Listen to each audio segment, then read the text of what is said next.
All right, hey guys, can you hear me all right? I'm just realizing my mic might be muted. No, I'm good. Everybody can hear me okay. Hey everybody. Hey Mike Tupin, good to see you, buddy. This is awesome. Everybody's checking in. This is good. Good stuff. Hey Joe Rose, good to see you, buddy. Back from vacation. Got a Coach Edwards rant coming up, so be prepared. Be good stuff. I hope everybody had a great week. Back to school. My kids are back to school, and some people are starting next week. Next week. Mary James, hello. Good to see you. Welcome to the party. This is awesome. If you guys are on Facebook and you got a chance to share this with your lacrosse community, that'd be great. Frank Segreto, I see you, buddy. A lot of lurkers here, which is cool. Got some. I got some emails this week from a couple college coaches that will remain nameless.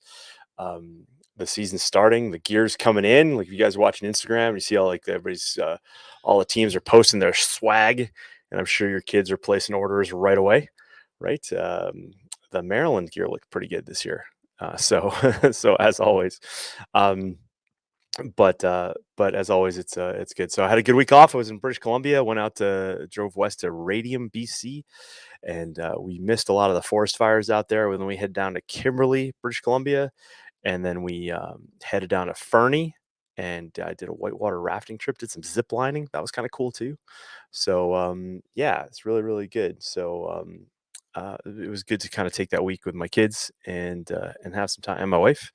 And now Grammy, mom's in town. Everybody's got mom's in town. Mom decided to come out here now before they lock everything down again. So she's watching this one live. She's on the other side of my camera. Um, so yeah, so good stuff to talk about this week. I had a lot of topics to cover this week. We had some really good conversations kind of going before I left for vacation. I apologize, I'm not going to get to all of them today, but hey Parker, hey Hudson, hey Noah, good to see you guys. Um, Parker Lee, good to see you as well. So a lot of good topics this week. So as always, like just quick little introduction. If this is the first time you've ever seen my face, I'm Jonathan Edwards, Coach Edwards. I run lacrossegoalieuniversity.com, and which I used to run lacrossegoalietips.com. It's all the same, just kind of all funnels the same website now. But this is Lacrosse Goalie Wednesday. I do this every Wednesday at 8 o'clock Eastern. And I coach goalies all over the country, kind of quietly. But we have a great group of parents and coaches who are in our Facebook group at Creating the Lacrosse Goalie of the Future. All the kids are following me on Instagram. And I talk about stuff nobody wants to talk about. So yeah, so if you've got a goalie who wants to get better this year, I would like to coach your goalie. So if that's something that appeals to you, you can reach out to me at Coach Edwards at lacrossegoalietips.com, or just book a call. Go to lacrossegoalieuniversity.com/call and book a call with me. And the call's free. And if we realize we're a good fit and we want to work together, that's cool. But if not, that's cool too. I just want to help your goalie. All right. So yeah, so really good stuff as always. Andy Levinson, good to see you, buddy. Jordan, I see you. Matt Ludlow, see you there too. Fantastic.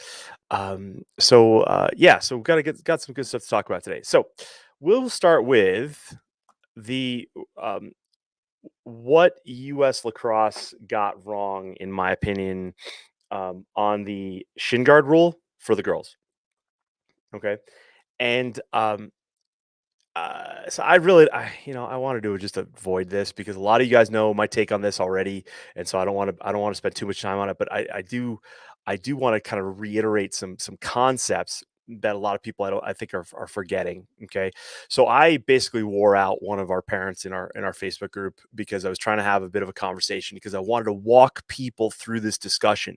So those of you listening to me now, like if you have a goalie and you're in an area and the shin guard discussion comes up, or we had people comment like, oh, my daughter hates wearing shin guards, and so she's excited about this, and I'm like, you know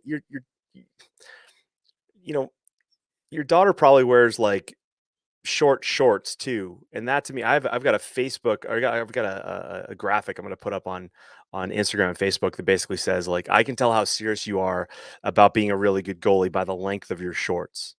And so this just blows my mind because I look at a lot of goalies and I go like, you're not trying to stop balls. You are trying to fit a an image, a view that is stuck in kind of the culture of field lacrosse, which I can't stand. And you don't.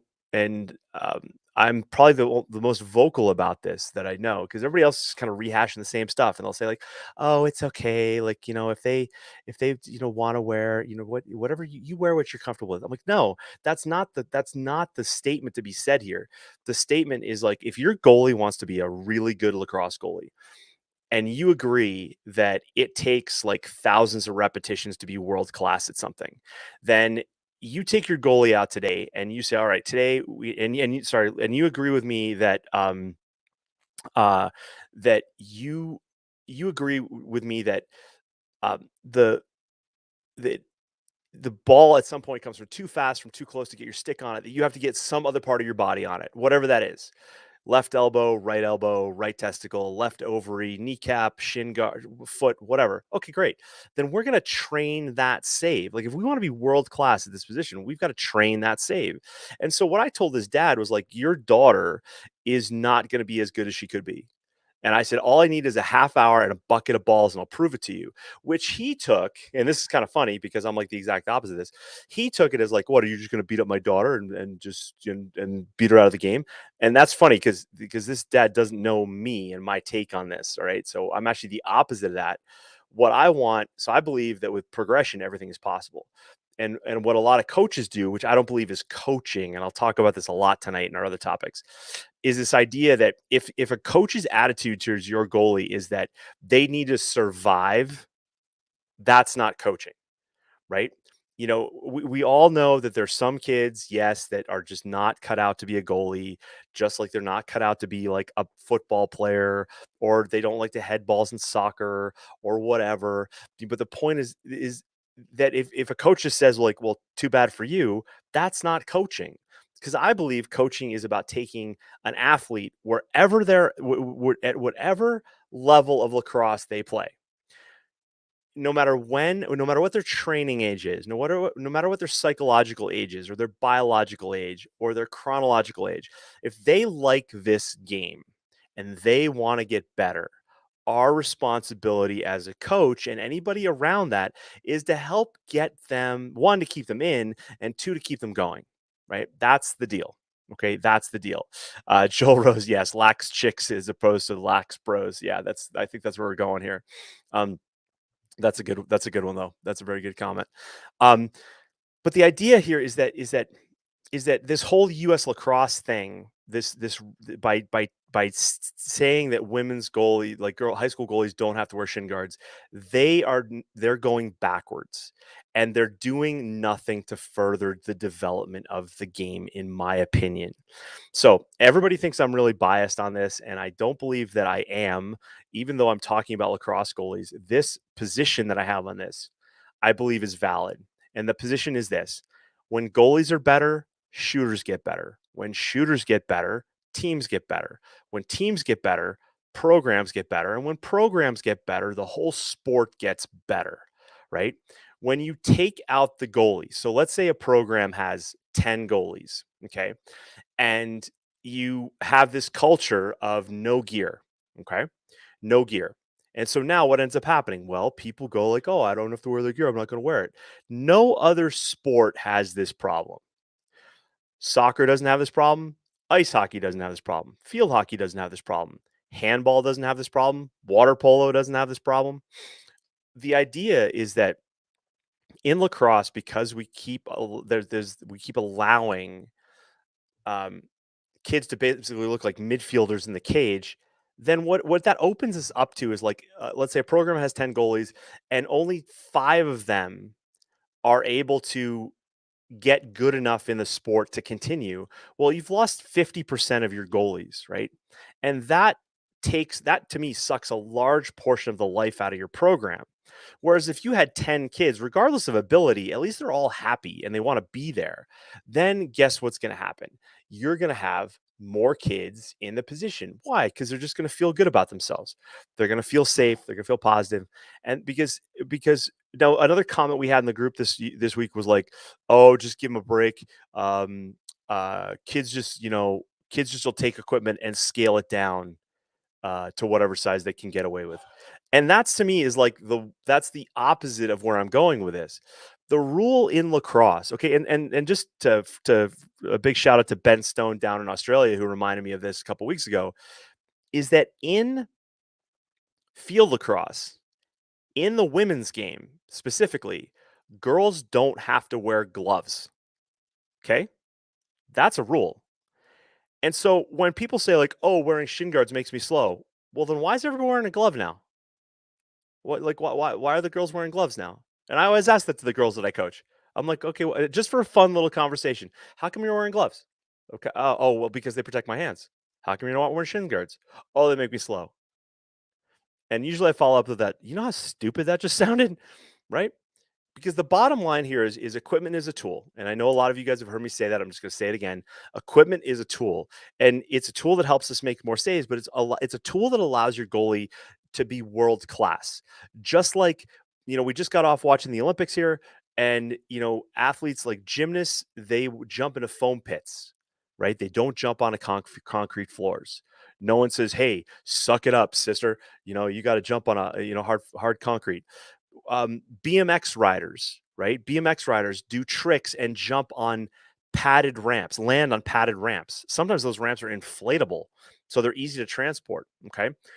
Divers. Here's one for you. Divers, if you've ever noticed, like the water is like kind of they have a hose kind of shooting water into the pool. It does two things. One, it allows them to visually see where the water is. But the second thing that it does is it softens the surface tension so that a diver, when they go in, they don't have to withstand so much force because literally it's like jumping into concrete. Okay. And you see a lot of divers, they have their wristband because that's a tremendous amount of force in their wrist when they land. So there's no like even within some of those sports, there's a culture of like, oh, why do you get wrist tapes? Blah blah blah. You know, there's always going to be that. But the point is that this lacrosse rule, this U.S. lacrosse approach, really pisses me off because one of the things that they said in their statement was that this equipment is still recommended for goalies. Okay, but with no injury data and no safety standard in place, the committee opted to align with both the collegiate rule and the boys' rules. I want to flip that around and go, that is the biggest pile of BS I think I've ever heard. You can't have injury data if you're not capturing it, right? How many times has your goalie been hit in the leg enough or somewhere enough where they couldn't take the next rep? That to me that's the defining line. Okay.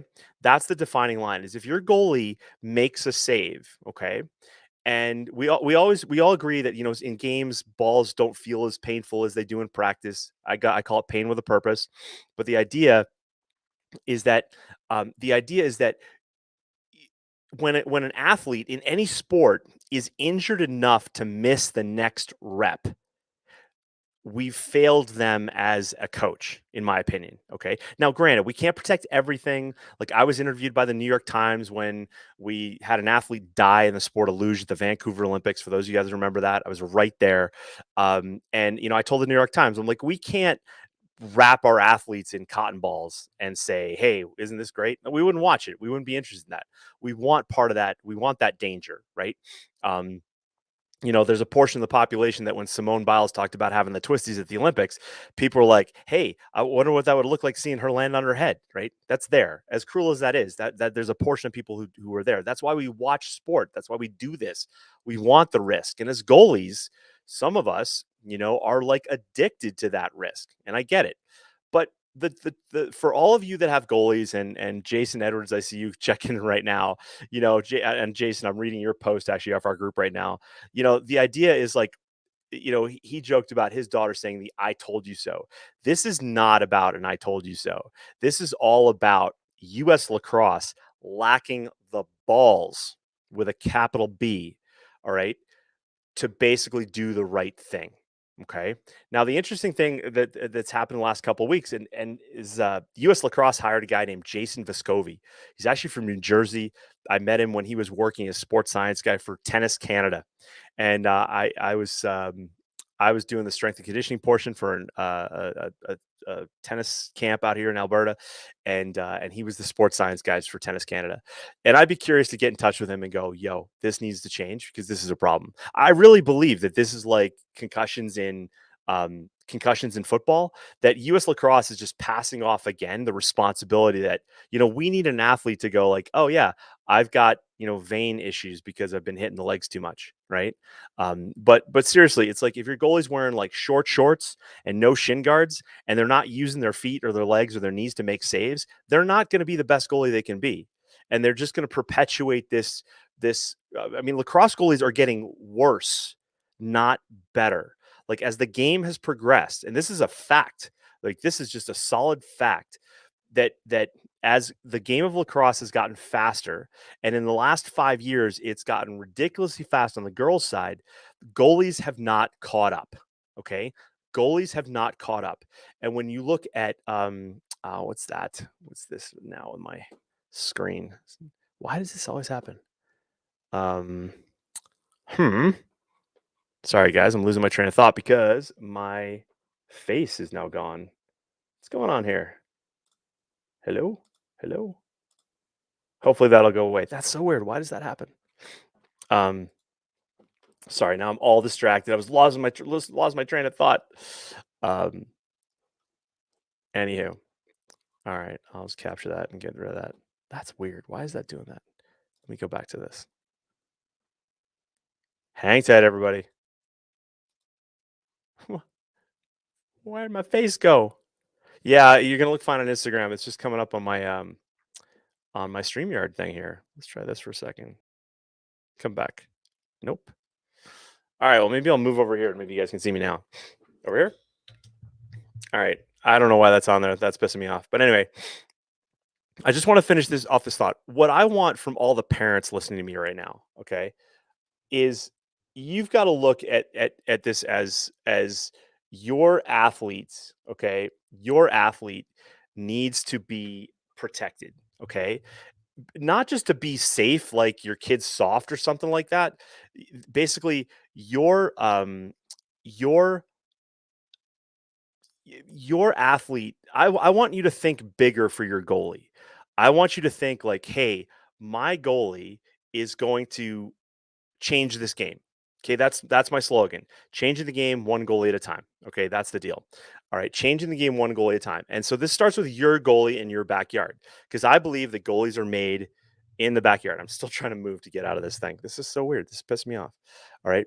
But I want you to think bigger. Okay. I want you to think like, okay, my goalie is not just going to play collegiate lacrosse, but they're going to change the game. They're going to be the best goalie the sport has seen. And when you think like that, then what happens is you look at protection completely differently. Okay, you look at it completely in a different way. You look at it as a tool, not that your goalie is soft or they don't look right. That your goalie is going to learn they're going to be more protected over thousands of repetitions. Okay. So they can make more saves. So when I see a goalie like get lit up on Instagram on some off stick low shot that goes by them and they make some half hearted attempt, even a good looking like kick save with their foot to the ball and they miss it, I know that that goalie is not, they haven't had enough reps to make that save. Right. And so that comes up all the time. So people were joking about like the baiting video that popped up on Instagram. Somebody just posted in the group. Um, they commented on that. I'm going to try to get rid of that. Let me just close this window. Boom. Well, that's scary. That's so weird. Why is that coming up? That is so strange. All right, I'm going to close this. Boom. Hey, okay, that worked. Now I just can't see any of my notes. But when I see goalies missing saves, my first question that I ask as a goalie coach is like, have they made enough of those saves? So especially for the girls, right? Especially for the girls, anything down low. If I see a goalie who doesn't drop to their knees or doesn't stick out a foot with authority, I know that goalie just hasn't trained it enough. And when you think about like world class athletes, and I asked this for that dad that I totally wore out on our Facebook group, I was trying to walk him through this conversation. Like, hey, do you agree that it takes thousands of reps to be world class? And yeah, that's a yes. Okay, well then let's go out tomorrow and let's start working on those thousands of repetitions with your goalie. All right. So everybody agrees that if we can't get our stick to the ball and we got to get our leg there or elbow there or whatever, well, how are you going to train that? Okay, off stick hip. Let's use that as an example for the boys and the girls. Off stick hip. Can't get the head of the stick there. What can you get there? Well, the answer is your bottom hand. Okay, your bottom hand. Well, when was the last time you went out to practice and worked on like 100 reps to basically punch that with your glove, as opposed to taking that out of the way and getting your stick head there, right? I challenge everybody to go do that, right? And post the video online. Show me your goalie working on, off stick, like hip high shots with their bottom hand. What'll happen is you'll try it. You'll try it for like, 3 balls. It'll feel really weird. And your goalie will be like, I'm not going to do that. It feels better if I try to get my stick there. Okay. Well, how many of the saves did you make? All right. Train it. Spend enough time to realize what you can do and what you can't do. The same goes for being protected, like on the legs, football pants, knee pads, baseball shin guards. If I take an elite goalie, and this is where US lacrosse totally missed this, in my opinion. If I take every elite goalie in their age group from the PLL on down to like 2030 grad year, if I throw shin guards on a goalie at those, they're going to feel heavy. They're going to feel heavy, right? They're going to feel like, oh, but they're not going to have any real data that proves how much it slows them down, right? If at all. And now I'll share with you a really weird story that you guys can't believe. When I was in the Olympics, okay, when I was training for the Olympics, I used to pick up like any odd job I could find when I was home, okay? And one of the jobs I picked up was this weird little, like, they paid me like $50 an hour. And this was back in like the 90s when that was like a lot of money. I got taken to this, or I went to this facility. It was like this office in the top of this building in Duxbury, Massachusetts. And in there, they had this wooden replica of a military helicopter. Okay. And the deal was that I had to sit in the seat, and they had all these switches like drilled into this plywood, this they had the switches above. Anybody who flies, there's like switches above you, there's switches all around you. And so what they did was that they would a switch would light up, and I would have to reach and switch it. And then what I would do is I would try on a shirt, like a long sleeve shirt or like some sort of undershirt that was going to go underneath the flight suit of the pilot, of a helicopter pilot. And so what they were doing was they were testing the difference in time that it would take me to reach from where I would be normally to a switch, wearing different layers of equipment. And what I learned from this was that there was really no negligible difference at all. It was in the beyond, it was the tens of thousands of a second. It was negligible. Okay. Um, Now I'm sure if you're like firing a missile out of a Black Hawk helicopter, that a hundred, a tens, whatever, hundred thousands, whatever, it makes a difference, right? But for your goalie, that's not making a difference. Okay. So when people say, oh, it makes me slow, I'm like, bullshit with a capital B, right? Like it's just your athlete has not spent enough time to know. And so that's why I will post videos of a baseball catcher making some crazy catch and then sprinting to catch the foul ball, because I guarantee you that catcher can outsprint your goalie going to an end line, right? I can guarantee you that catcher can outsprint your goalie running up the sideline. And yeah, she can't score, but still, she could probably chase her down. Why? Because she's trained for it. And what I hate about our sport is that we have a very wealthy sport, and we have so many people spending money on t-shirts and hoodies and chrome helmets and titanium masks and the latest head and the latest string job. Yet they're not willing to put in the time, effort, and energy to realize what strength training is about and what wearing extra equipment will help them with. And it drives me, it really bores me to no end. So I challenge you to take your goalie out and test it and try it, and see, and not fall prey to the fact when your 10-year-old says, "Oh, it makes me slow." Your 10-year-old doesn't know, as like my grandmother used to say, their ass from their elbow, right? So don't fall into that. Okay. Don't fall into that. Be the adult in the room and go, you know what? From a performance standpoint, looking at other sports and how protection is used, you could probably benefit from spending a little bit more time doing this. Well, why? Because we can get thousands of repetitions in you making that save before you tap out because you've got a bruise in your ankle or your shin or your thigh or your inner thigh, right? Or you just got stung so bad that you need a break, right? Like there's that too. Now, I'm not the one that like there's people that go like, "Oh, balls break legs." I don't agree with that, right? I don't see any balls like flying through the shins of 10-year-olds. I don't see that, or even PLL goalies. I'm not that type in that type of exaggeration. I don't believe it. There's another one that I can't remember right now, but people are like, oh yeah, so yeah. So anyway, um, I'm when we have elite goalies in this sport who talk about having surgery to place broken blood vessels and things like that, I think of all the reps that they missed, right? And that is further proof to my argument that we have not seen the best goalies play this sport. And the best goalie that we're going to see play this sport is in your backyard if you don't fall prey to the local culture of lacrosse and all that BS that goes, oh, you shouldn't wear shin guards or you shouldn't pad up or any of that stuff. Okay. And US lacrosse completely pooched this one, right? By saying that, oh, we're going to put the women's shin guard rules in line with the boys and the college rules. No, what they should have done was manned up and womaned up and said, we've got to get the high school boys and the college rules to meet a better standard, right? And not cop out by saying like, "Oh, we don't have some safety standard or injury data." Really? Let's take all those people in that board meeting and let's all whack them in the shin. Let's all line them up in the boardroom where they made this decision and shoot balls at their shins or their knee or their elbow or their like whatever and see what they would have done with this rule because they totally crapped out on this and it pisses me off. Okay? So, if that makes sense to you, um we got some good comments here. I think this is Bob McGee, right? Our club provides the goalie gear, pants, throat guard, chest protector, and shin guards. Excellent. Ben Stone, it's utter nonsense. Thank you, Ben. That's totally true. Suzanne in Florida. Hello from sunny Florida. Jason Edwards made it. Alex, I don't know how to pronounce your name. Fagoyer. That's cool. Same with our club. Your bleeding face is off.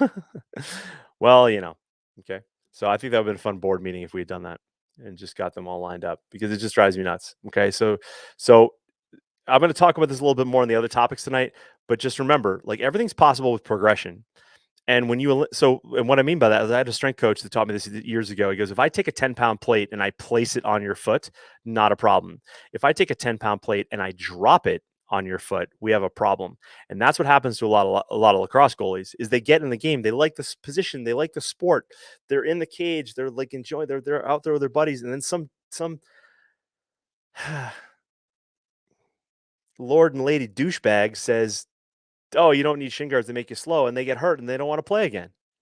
And then what ends up happening? You lose a goalie. And when you lose a goalie, guess what happens? Your shooters get worse. And when your shooters get worse, your program gets worse, or your team gets worse. And when your team gets worse, your program gets worse. Nobody wants to play for your program. And when your program gets like that, nobody wants to play for you at all. And all those kids that had the chance to play lacrosse all go away, right? Or they're looking for another club. And part of those people that now have to look for another club are like, it's too much work. I'm not going to do it. It affects the game from the bottom up.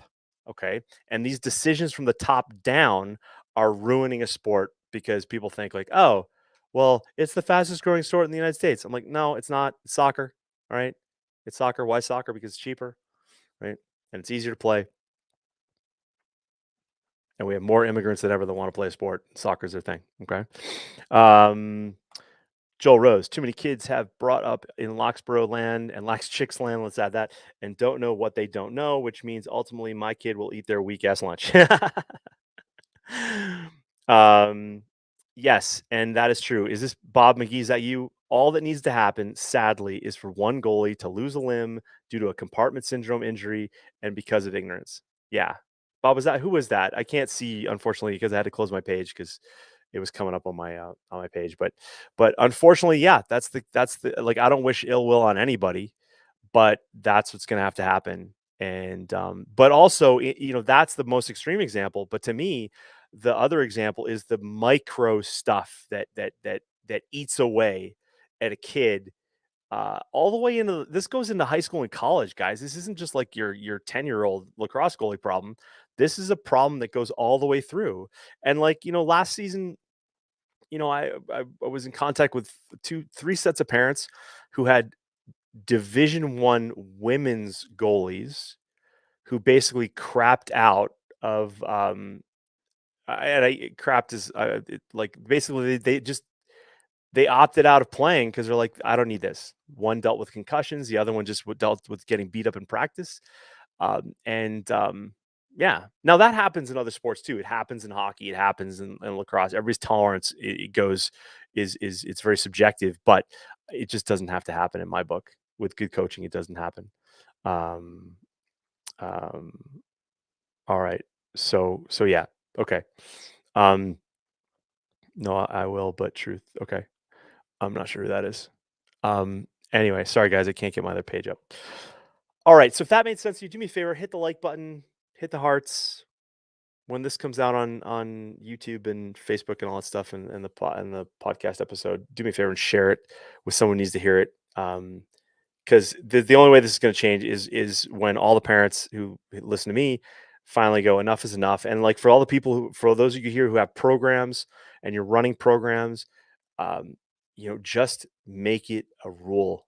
Just make it a rule, and just say goalies got to be protected, and just and come up with, if you want help, I'll help you, but you know, like just make it a rule so there's no question, right? There's no question because no other sport has this problem. Okay, just field lacrosse, in my opinion. Okay, and if you think I'm wrong, send me an email, coach@lacrossegoalietips.com. All right, 34:36. I got to make some notes here. All right, we're moving on. And all the guys that checked in on Instagram, hey guys, try to wave at everybody here, but I don't always get to it. All right, so this is a good one. So how your lacrosse hotbed can ruin your lacrosse goalie potential. Okay, so this was another conversation I had on Facebook before I went off on vacation. Um, so those of you guys that have known me and have been around me, I mean, some of you have been like have followed me for 10 years. You got college goalies, and I knew your goalie when they were like 10 and or younger, I guess. Um, so you know that like one thing, I have my opinions, but I'm also open to other people kind of sharing ideas, coaching ideas. And if those ideas are good, I'm open. Like, and one of the things, and I'll cover this a little bit later, but one of the things that I always told my athletes when I coach teams was like, I want you to get away this summer or whenever. I want you to go to an event, like go to a camp or clinic or a recruiting event, and get around other coaches, and then come back. Tell me what you learned. Because why? Because one, the most important thing is I want the athlete to understand what's like. I want them to take the knowledge they're learning and really make it their own, right? That's the first priority. The second priority, this like was for me as a coach, like I might learn something new, right? Now I've always tried to pride myself on being a coach that was like progressive, and because of my background, and being from Boston, living in Canada, being an Olympian in a completely different sport, being a strength and conditioning coach, having a massive interest in sports psychology. I like to, I don't call myself like a lacrosse coach, not no offense to people who do, but just the point is like I just try real hard to come at this with a very different background. So one of the things that I'm very aware of in this sport is there are hotbeds of lacrosse, right? Where and some obvious ones are like upstate New York, Long Island's, Maryland's. You could probably add Philadelphia now, like into that uh, category. Um, there's, you could probably start to throw California in there a little bit.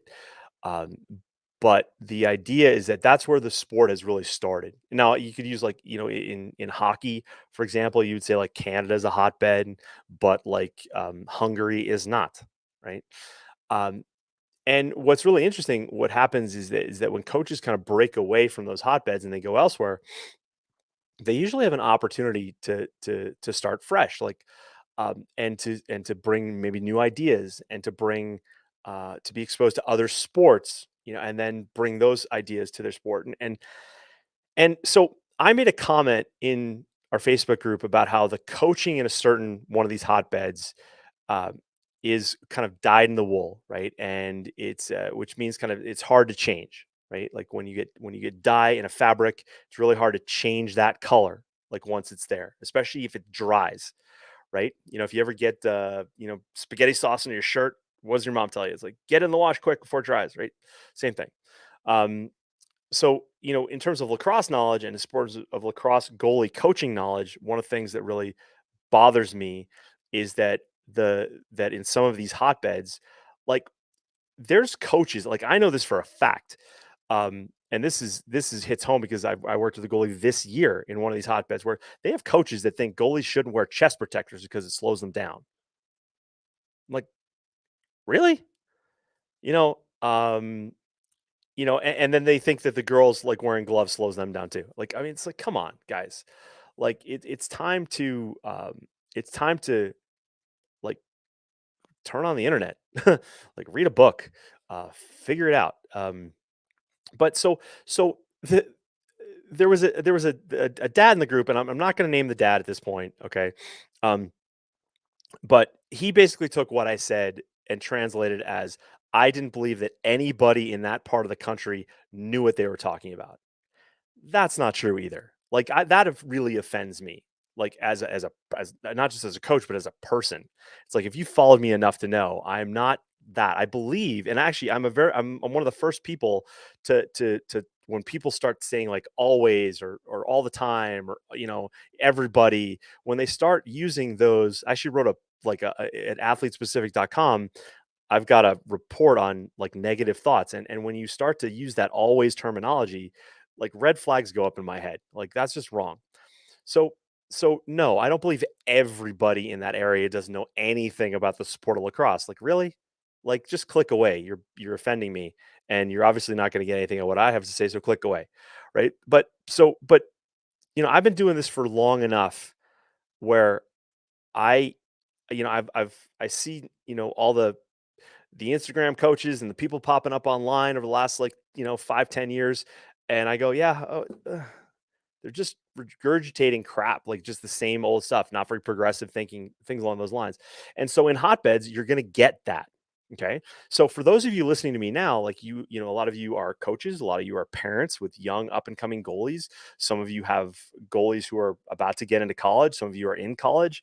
There's college coaches that listen to this and never comment. And I get it. And they feel stuck in this like, well, we'll just let the kids do what they got to do and blah blah. Blah. Nobody has the balls or the lady balls to make a stand here. So what ends up happening is that when I, I've been doing this enough to hear the same conversations from parents over and over and over again, and the same doubts and fears and concerns, and then what ends up happening is that these same problems are year in and year out. And to be honest, I get kind of bored talking about it sometimes. Like I go through phases when I do these Facebook lives every week. I'm like, really? We had that same question like last year and the year before and the year before that. But I guess if everybody knew what I knew, I wouldn't have a job. But um, but as I mentioned in the last in the first top tonight, lacrosse goalies haven't kept up with the sport. And the irony, so a couple thing, uh, hotbeds have what I call lacrosse incest. Okay, and and I wrote about this in my book in an athlete's guide to winning in sports and life. There's a business book that I read a number of years ago called "Getting Everything You Can Out of All You've Got," written by a guy named Jay Abraham, and he talks about businesses and how if so one business, like let's say there's a pizza shop in a town and there's another pizza shop in the same town and opens up. And what they start doing is they start looking at each other. They start going like, "Oh, well, he's doing Facebook ads," and they go, "Oh, we'll do Facebook ads," and then they'll do, "Oh, well, they got delivery service. We'll do delivery service." So you got to realize at one point, pizza shops didn't deliver, right? So they didn't deliver. They just made pizzas, and they advertised in the Yellow pages, and they, like that was kind of all you could do back then. They dropped flyers on doors, things like that. But one day, somebody got the idea that, hey, we're going to deliver pizza, right? I'm sure there's a lot of people out there that can't come to our shop right now. We're going to deliver pizza, and then that was a game changer for them. And what I can't stand is when I look on Instagram or somebody sends me a clip and somebody's at a clinic and everybody's doing the same thing. What ends up happening is if you're doing the same thing as everybody else around you because that's the way we do it here, your only way to improve is if you've been gifted with some godly, like, physical advantage, right? Like, think of like when Usain Bolt came onto the track and field world, people thought that nobody with his height could sprint fast, right? And then all of a sudden he shows up and he's tall and he's strong and he blows people away, right? The same thing's going to happen in your sport. You're either going to be that kid or you're going to get beaten by that kid. But from a parent's perspective and a coach's perspective, if you're in a hotbed and everybody's just kind of doing the same stuff and this is how we do it here, then what everything defaults to is what I call survival mode, right? That's the coaching module. It's like either you're going to make it or you're not, right? And if you're behind, there's a point where it's okay to be behind by a little bit, but if you're behind by a lot bit, well, you may as well just quit now because there's nobody there that can support you, right? There's nobody there who's going to believe in you enough to say, "All right, listen, buddy, I know that you're like 5'4". We've never had a goalie around here that short make it. So guess what? We're not going to help you." You want a coach who's going to help you because I believe that's what good coaching is a coach takes your athletes wherever they are, at whatever stage of development they are, and they help them get to their next level. Okay. What happens in hotbeds is that those people are very rare because the general group of coaches around them will go like, "Why are you working with that kid? We should just turn him into an attackman." Or maybe that kid's too slow to even play at all. Maybe they should find another sport. That's what my point was in my comment on this Facebook comment was that hotbeds are not really ripe to help an athlete who's outside of any bubble. Okay. Now the hilarious thing, the irony is that when people are in a hotbed, one of the signs to know that if you're in a hotbed is that if you make a negative comment to what's going on within that hotbed, people get really offended. That's the first sign you're in a hotbed, and that's exactly what happened here. I made a comment that was kind of derogatory about this hotbed, and sure enough, guy jumps on me about like that. I don't know what I'm talking about, or no, I won't. I won't. That's not what he said. He didn't put those words in my mouth. The one thing that came up out of this at the very end of it all, because I kind of tired of the conversation, was this idea that hey, we're all just in a goalie community. We shouldn't be tearing people down.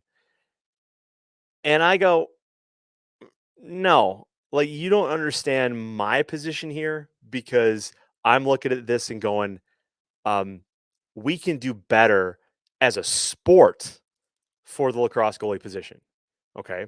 So I'm not, just because we're like all, brought together with the goalie community doesn't mean that there's some thinking that some of us are going to disagree with.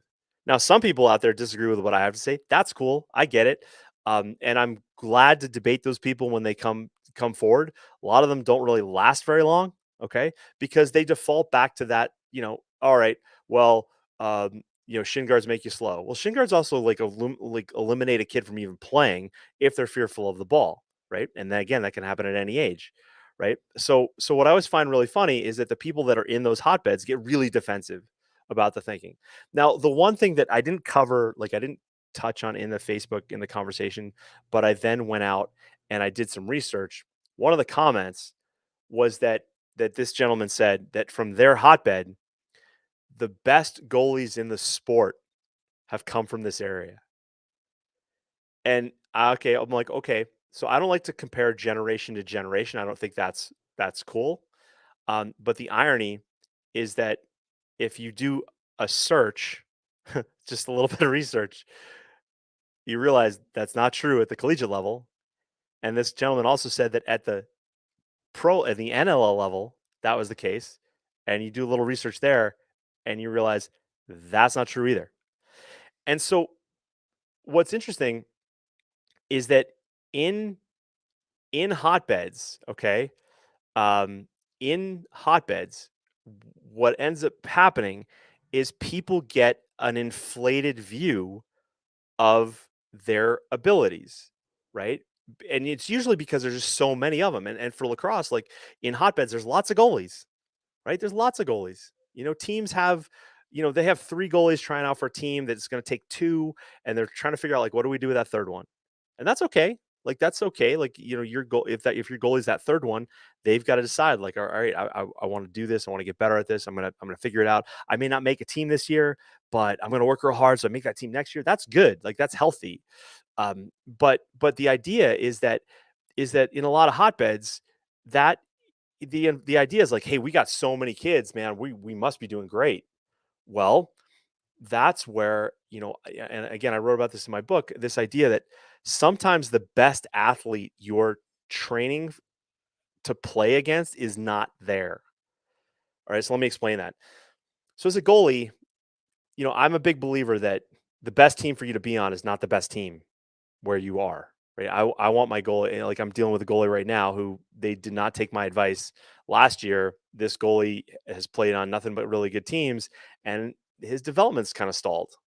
And I warned them like last year, I'm like, you don't want to be playing on that team. You want to be getting on this other team where you're going to be seeing more balls and you're going to have to make more decisions. You're going to learn more, right? I call it, Peter, you're paying for lacrosse by the pound, right? And so what happens in hotbeds is that everybody starts looking sideways. You're looking at your goalie's looking at the goalie next to him on the field, and they're just trying to be better than that guy or that girl. And then the parents, you're looking down the sideline going, yeah, that goalie dad, he's like a doctor from wherever, and I'm sure they got more money than if I had money, my goalie would be amazing, right? Stuff like that, right? And but the truth is the better goalie is like in Florida or Ohio or Utah or Texas, right? And then you wonder why your goalie's getting passed over. It's because your attention's been the wrong place, right? And that really drives me nuts. Um, uh, you know, the idea here is that uh, you've got to be really careful that when you come in these hotbeds, when you come from these hotbeds and you're going to play, is that yes, sometimes that can help you be better, right? But a lot of times it just creates this complacency that you don't realize you have. Okay. And that's really, really difficult. The other thing is that this dad mentioned like, hey, like, I don't know if you've been dealing with the college coaches in our area, but they're amazing. Well, what's interesting is like 50% of the college coaches in this area are not actually from that area, which is kind of cool. Um, but but I want to just kind of share with everybody that a lot of times, y- locally you'll get around like the local college coach, and everybody's like, oh, the local college coach is here, right? And what happens is the mistake people make is that they think that the coaches at the collegiate level, and then even within college, like Division 3, Division 2, Division 1, that the Division 1 coaches are like the best coaches. And that's not true. Okay. It's flat out not true. But what happens is sells tickets, right? If you're going to go to a camp and they make a list of like, oh, these are all the coaches that are going to be here. What do? Oh yeah, we're going to go there. I'm going to get my goal around that guy. Oh yeah, it's going to be fantastic. Not necessarily. Not necessarily. And my point is like in these hotbeds, a lot of the goalies I work with, all right, are the ones trying to make it up through that situation, right? That team or that area, right? Because they're not getting the support they need. Okay. And I'm here to tell you, and for those of you guys out there that you're working with goalies on the ground level, right? The idea is that um, is that college coaches reap the benefits of all the work that your local coaches put in, right? Coaches like me that work virtually, the local kid that you're paying $25 to for, or for $75 to get some shots on your goalie, male or female. The idea here is you got to be very careful that you have like this infatuation that, oh, because we have good coaches around us, we must be doing well. No, it's the same thing. Okay, it's the same thing. Jason Edwards just writes, Salisbury, which is a Division 3 program, can whoop a lot of D1 teams. That is also true. Okay. So I've told this story. I haven't told it in a while. I'll tell it again. When I went to, as a high school goalie, I went to the Cornell lacrosse camp because Cornell was one of the best teams in the country then. And Paul Schmoller was their goalie. He was also going to be the world team goalie. And I went there and I remember seeing a Division 3 goalie, a guy named Rich Barnes, who played at Cortland, who was practicing better than Paul Schmoller that day. And that was the first time I realized that, wow, a D3 goalie can actually play better than a D1 goalie in a certain situation, right? That's totally cool. But at the time I was like, oh, wait, you mean not all the D1 goalies are the best goalies in the country? You mean there's kids that go D3 that are better than D1 goalies? What? Why the hell would that happen? For a whole host of reasons. But I'm getting a little off topic there. But the point is that the idea, Michael Strasser, I see you, buddy.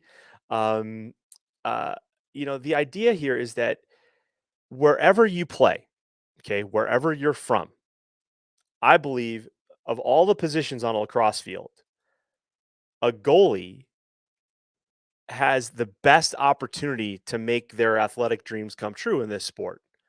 So, like, if your goalie plays in, like, I don't know, pick your spot.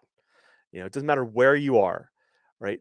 But if your goalie is seeing a lot of balls, right, and they have more opportunity to improve, better than that kid who's in a hotbed playing on the team that gives up like 6 shots a game, like that clip on Instagram, like the goalie from Sweet Lax baiting the kid from 91, it's like, and everybody's on the goalie, like, why is the goalie standing like that? I'm like, I won't get into that today. But the point is that those goalies are not necessarily going to be great goalies. And so if your goalie is in some weird area of the country, you have an incredible opportunity to make those athletic dreams come true, right? Whatever they are. So if your goalie wants to play D1, great, go for it, right? Go for it. Work towards that because it's really going to help you. Okay. Um, uh, Michael Strasser raised no doubt in regards to negative feedback and negative thoughts. I see that in hotbed areas also. Yep. In regards to coaching and support, Joel Rose writes, they aren't going to bet on anyone but the sure thing that has been a paying customer. Colton's fighting through that now. Yeah. So that's, one of the things, if you're in a hotbed, right, and you've got to fight, okay, and I know I talked about this a couple weeks ago, but if you've got to fight to make it, man, that's so good, right? That's so good developmentally. Like if you can, if you climb, like I think I told this story a couple weeks ago, but if you climb all the way to the top of the mountain and somebody else gets a helicopter there, and all of a sudden a storm hits and knocks everybody off the top, well, the person that took the helicopter to the top, they might just quit. They may go, oh, this sucks. I'm not going to do that anymore. Right? It was hard enough to get up here on the helicopter to begin with. Whereas your athlete that had to grind and hurt and work and improve, I don't like using that word grind. I apologize. But the idea, if they have to fight through a little bit of adversity, that's great for them. Okay.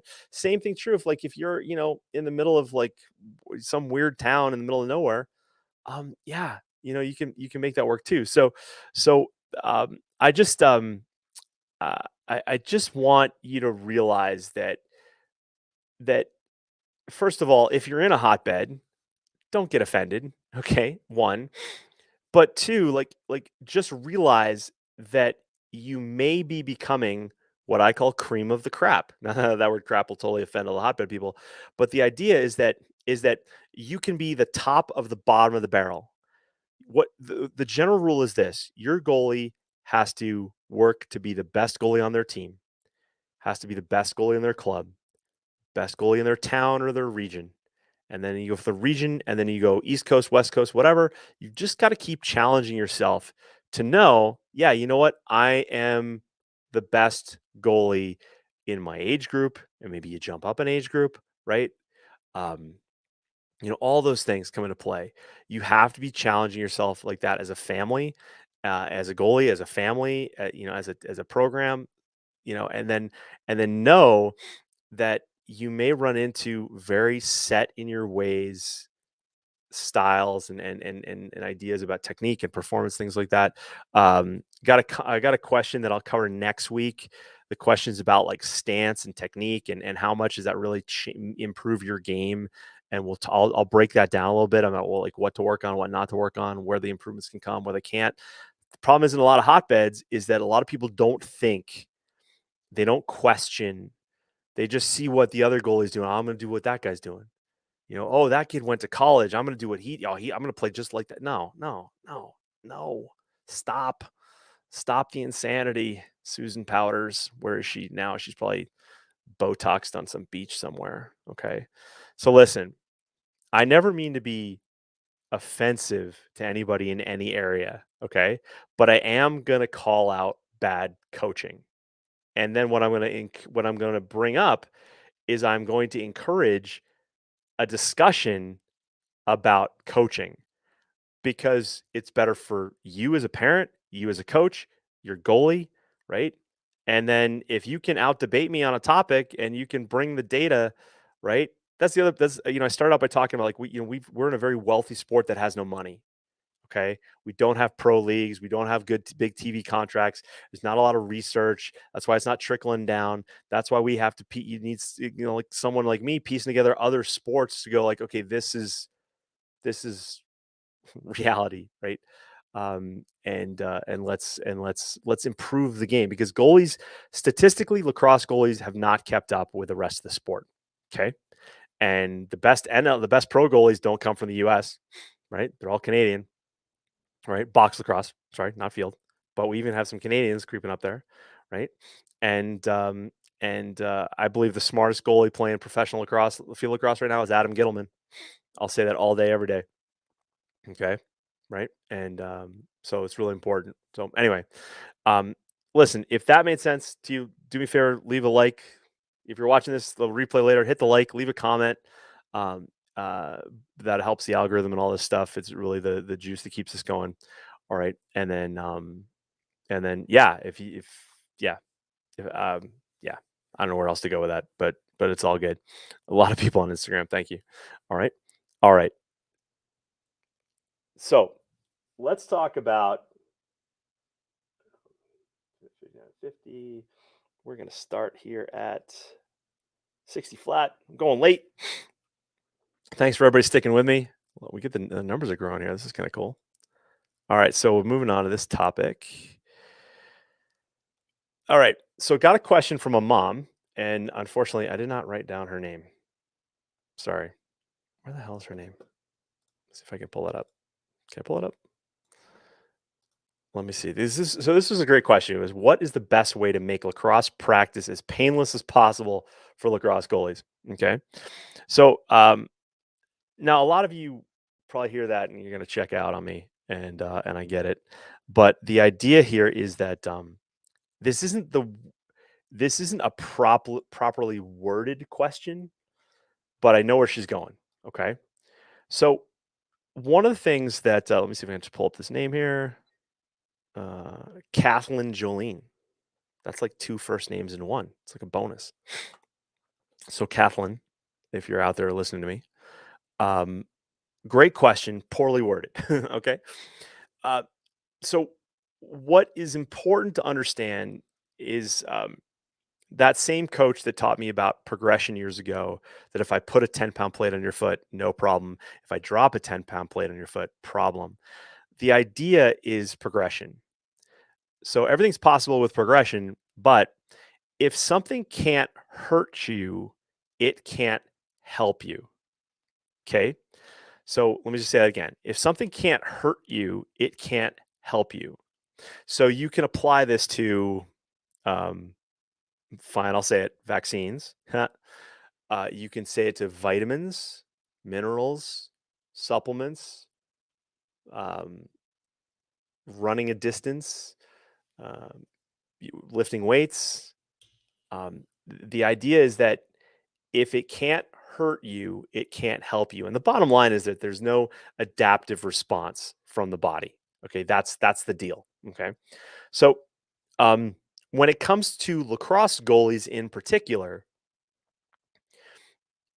how do we apply that there? Well, the first rule is that, okay, as a goalie, I'm going to go into a game this week, this weekend, this week, like whatever. I'm going to go into a game. And based on the shots I am going to face in that game, I need to have a level of ability that is equal to or better than what I'm going to face. Okay.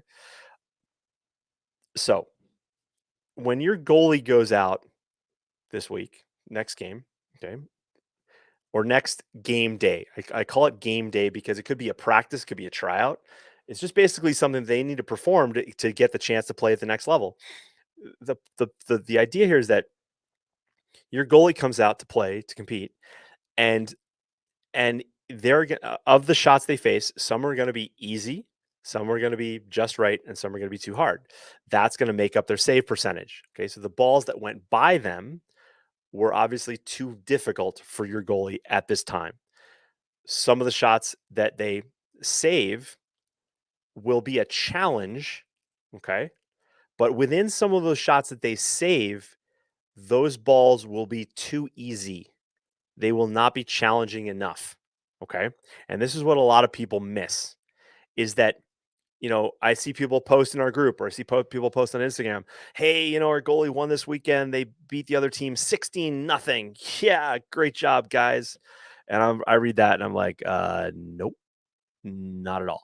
Like your goalie got no work. You paid for a weekend of travel and probably some cold Subway sandwiches that are, they were sit in a bag for a long time, got hot, and then like the sauce they put on them, they ordered like too much. Got too much mustard. Now the mustard's like in the bread, and it's like all soggy and nasty. And then you went in the hotel pool, and then you were hoping that the hot tub was going to work, but it's not working. So the whole weekend was shit with a capital S.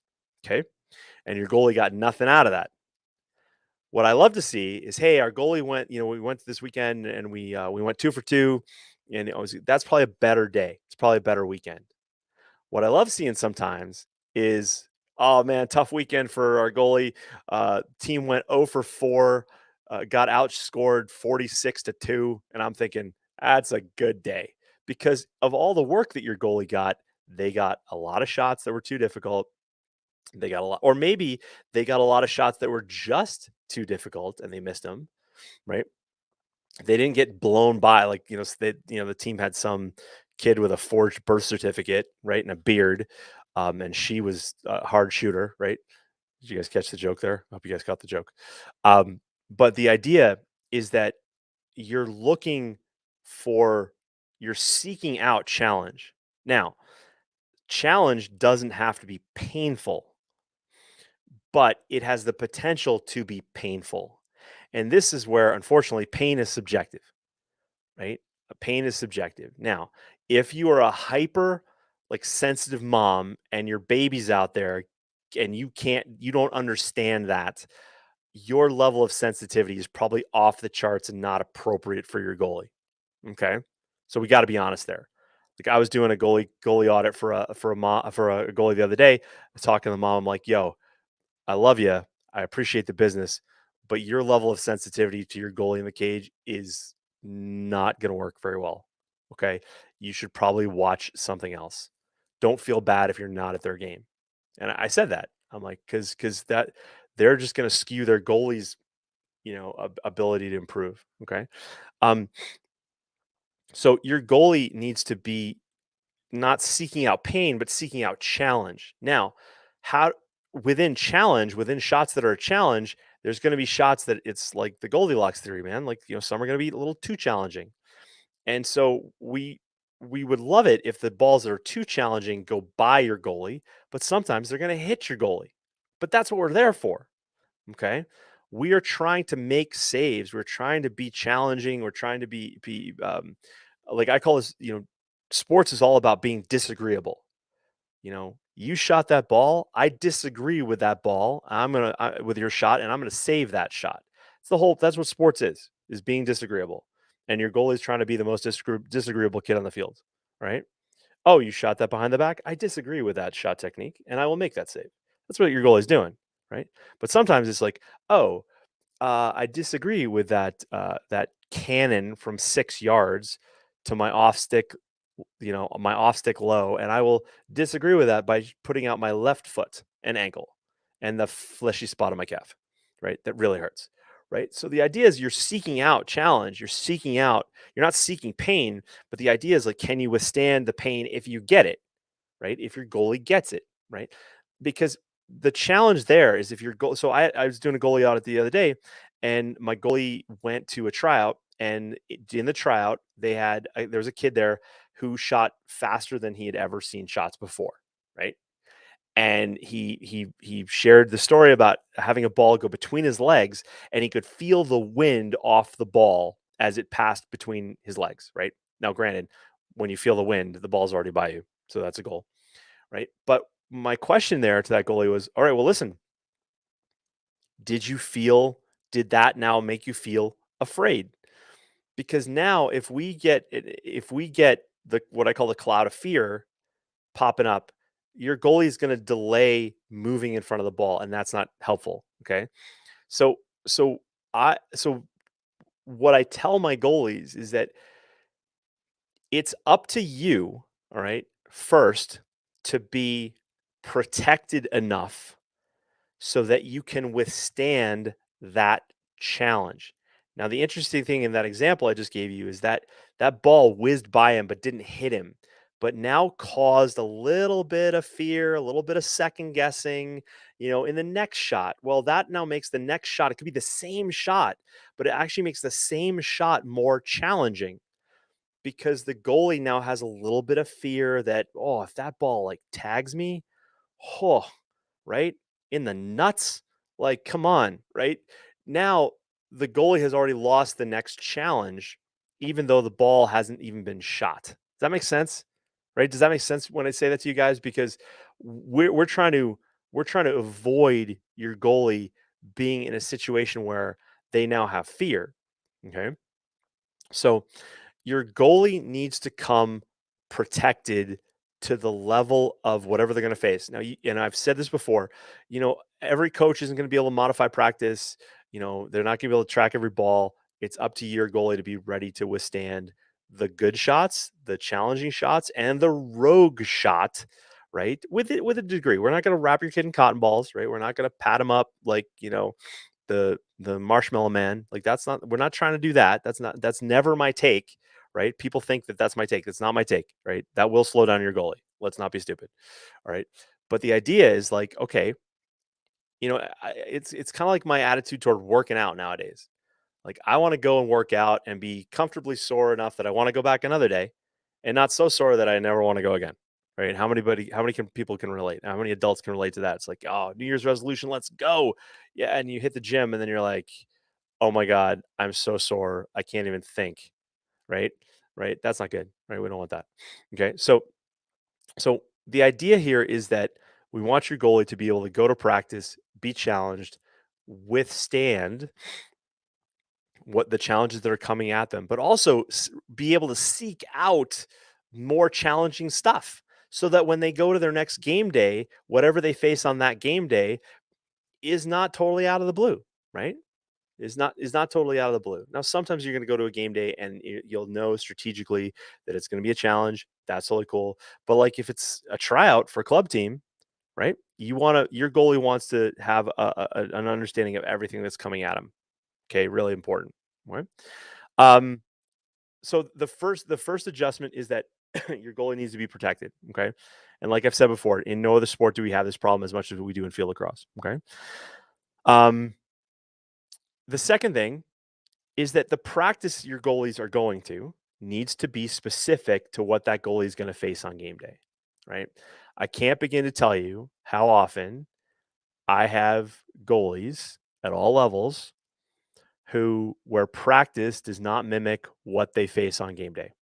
Usually comes down to a coach trying to do something different, or their team's offense does something different. Like coach is like, she's like, okay, girls, we're gonna work on this type of offense, and then the team you face doesn't do anything near that. And so your goalies and your D are like, what the hell's this? Your goalie's not prepared, right? So practices need to kind of prepare your goalie, right, for um for what your goalie's going to face. So if your team sucks and your goalie's facing shots right off the crease, and you're upset that in practice your goalies are getting crease cranked or things like that's I'm sorry, but that's okay, right? Because if your goalie's facing crease crank shots because your team sucks, well, if they face crease cranks in practice, your goalie needs some of that, right?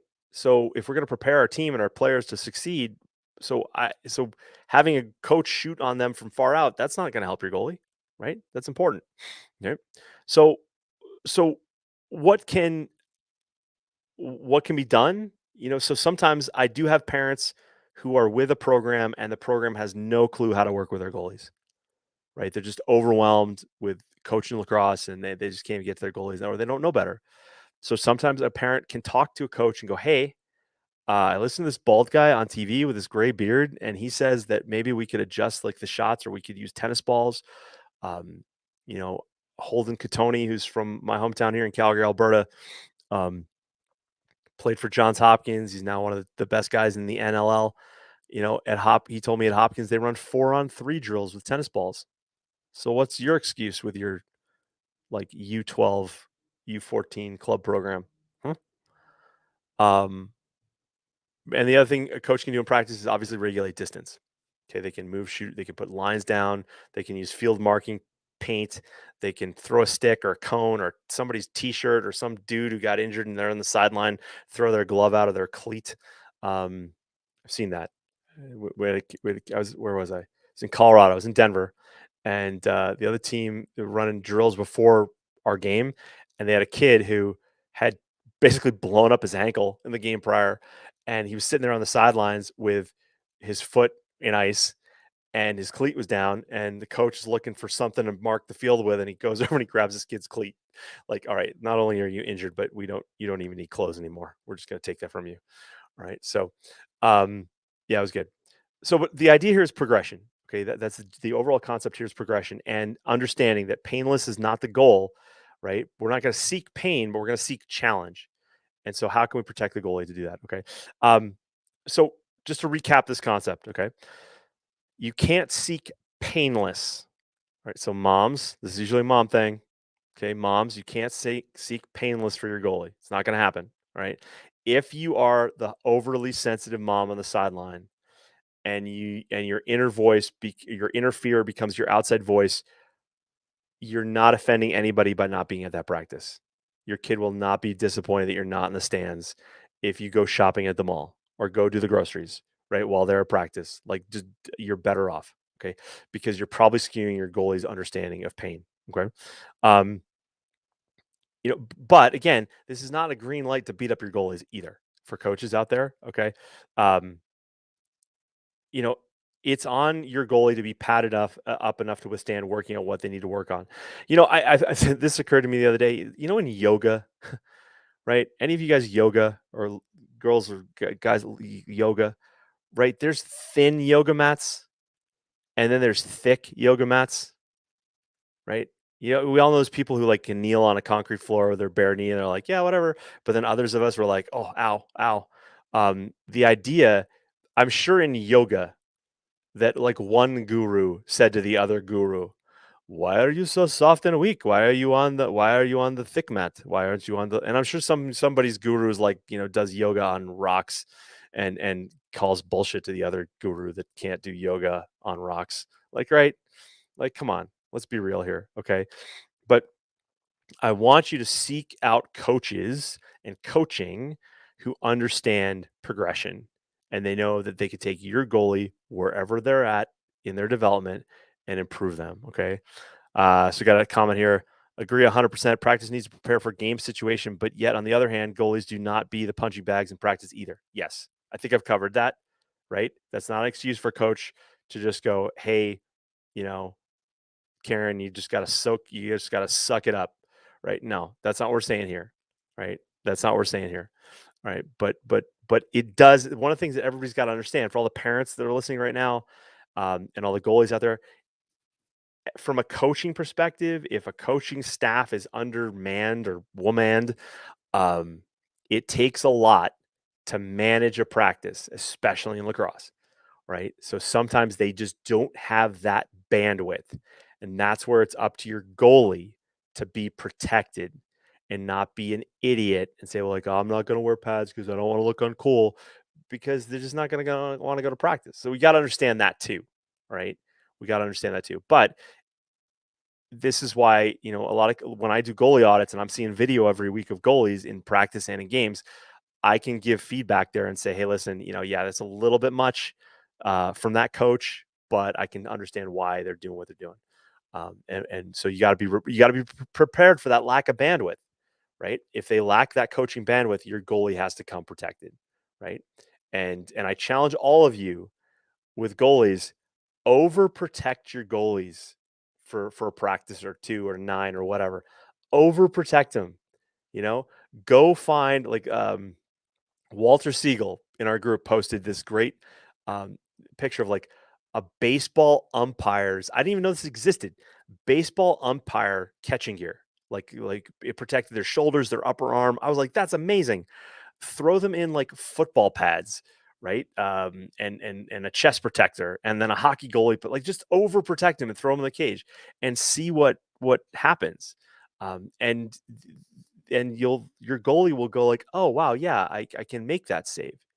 And I don't want to go totally off topic there. We've talked enough tonight, but thanks for that comment, whoever that was. I can't see your name. But but yeah, right. But painless is not what we're seeking for practice for good practices. Okay, that's not the goal, right? And if you're seeking painless practices, you're missing out on development. We can't do that. So all right, everybody. Listen, I hope this was we got caught up on some topics tonight that we haven't been able because I was away. But I hope if that was helpful, please leave a comment, please leave a like, share it with a coach or a goalie or a parent who needs to hear it. And as always, if I can work with your goalie, I'd love to. All right. So take care, everybody. Have a great week. We'll see you in the group. And if you're not in the group, why aren't you in the group? Creating the Lacrosse Goalie Future on Facebook. All right. And answer the 3 damn questions. We'd have like 3,000 people in that group. Like, holy smokes. Anyway. All right, guys. Talk to you later. Bye.